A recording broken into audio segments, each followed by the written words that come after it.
Hello good morning student. आज हम class 5 में कंप्यूटर सब्जेक्ट में 7 चैप्टर का आगे का लर्न करते हैं। फर्स्ट वीडियो में हमें फॉर्मेटिंग और स्लाइड कैसे करते हैं उसके बारे में लर्न किया था। अब देखो इंक इक्वेशन, जो हमें मैथ्स का कोई भी लिखना हो तो यहाँ पे देखो एडिशन कोई भी चीज़ लिखनी है तो हम कैसे लिखेंगे। तो देखो ink equations is new features which use add mathematical equations into the presentation. तो हमारी जो प्रेजेंटेशन है उसमें हमें मल्टीप्लिकेशन वो सब कुछ करना है तो हम कैसे करेंगे।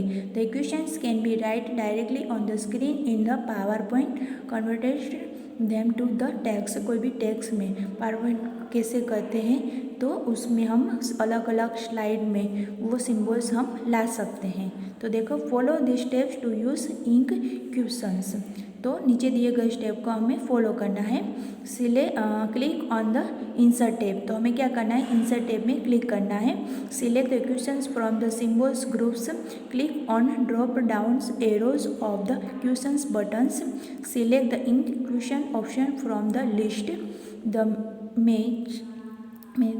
inputs controls dialog box appearance. Get the mouse pointer on the right yellow colors create areas. A small black dot appears if the cursor from where you want start typing equation. Click on the insert tab. तो देखो पहले हमें क्या करना है, insert tab में click करना है। हम इंसर्ट टैब पे क्लिक करेंगे तो यहाँ पे देखो इक्वेशन, तो यहाँ पे इक्वेशन आएगा। तो हमें जो भी इक्वेशन चाहिए वहाँ पे हम क्लिक करेंगे। बाद में क्या करेंगे तो यहाँ पे एक येलो कलर का बॉक्स आएगा तो हम देख सकते हैं। तो यहाँ पे हम इंसर्ट करेंगे तो जो हमारा इक्वेशन है वो हो जाएगा। उसके बाद देखो do and don'ts of power point, क्या करना चाहिए पावर पॉइंट में और क्या नहीं करना चाहिए। We can follow some sample tips make the best use of PowerPoint. PowerPoint में क्या बेस्ट होता है और क्या हमें करना चाहिए और क्या हमें नहीं करना चाहिए। Does the front size of title should be least 36 to 40 points. जो हमारी हमें प्रेजेंटेशन बनाई है उसमें टाइटल में जो साइज़ है वो कितनी होनी चाहिए, 36 से 40 होनी चाहिए। The title should be centre, जो हमारा टाइटल है वो सेंटर में होना चाहिए।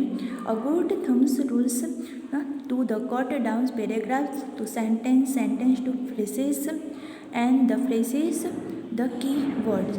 देख उसमें एक गुड थम्स होना चाहिए और उसमें पैराग्राफ टू सेंटेंस भी होना चाहिए और वाक्यांश के वाक्य से लिए पैराग्राफ काटने के लिए भी यानी कि बीच में जगह छोड़नी चाहिए। उसके बाद ईच वर्ड्स और image should be help convey the message in the strong वे। जो हमें मैसेज करना है यानी कि कोई भी इमेज वर्ड्स तो उसमें स्ट्रॉन्गली मैसेज होना चाहिए। उसके बाद make sure that the approximately only 1 minute the explain each slide. उसमें क्या होना चाहिए कि हमारी जो स्लाइड है वो कम से कम 1 मिनट हम एक्सप्लेन कर लेनी चाहिए, इतनी होनी चाहिए। उसके बाद देखो डोंट्स यानी कि क्या करना नहीं चाहिए। Do not crowd your slide, तो हमारी जो स्लाइड उसमें क्राउड नहीं होना चाहिए। यूज़ नॉर्मल केस, उसमें क्या करना चाहिए कि हमारी जो प्रेजेंटेशन बनाई है वो नॉर्मल केस में होनी चाहिए। डोंट ऑल कैप्स में नहीं होनी चाहिए। Do not use more than right 8 words पर लाइन्स और 8 लाइन पर slide.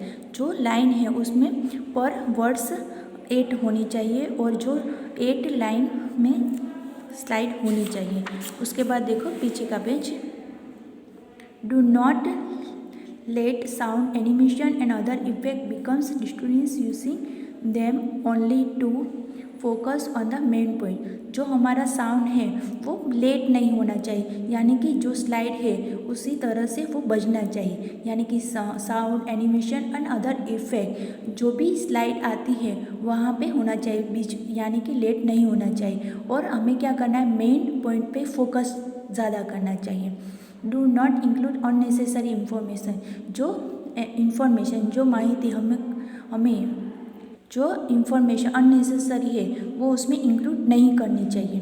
Avoid hard to read colours combination such a red green brown green blue black double purples blue purples and me for high contrast between the backgrounds and the text. जो हमारे line हम slide बनाते हैं उसमें कौन सा colour हमें avoid करना चाहिए, तो रेड कलर हमें अबाउंड करना चाहिए। उसमें मतलब रेड ग्रीन नहीं होना चाहिए, ब्राउन ग्रीन नहीं होना चाहिए, ब्लू ब्लैक नहीं होना चाहिए और ब्लू पर्पल नहीं होना चाहिए। और जो हम बैकग्राउंड करते हैं वो हाई कॉन्टेक्स्ट में होना चाहिए। तो यहाँ पे हमारा चैप्टर कंप्लीट होता है। Bye bye, take care.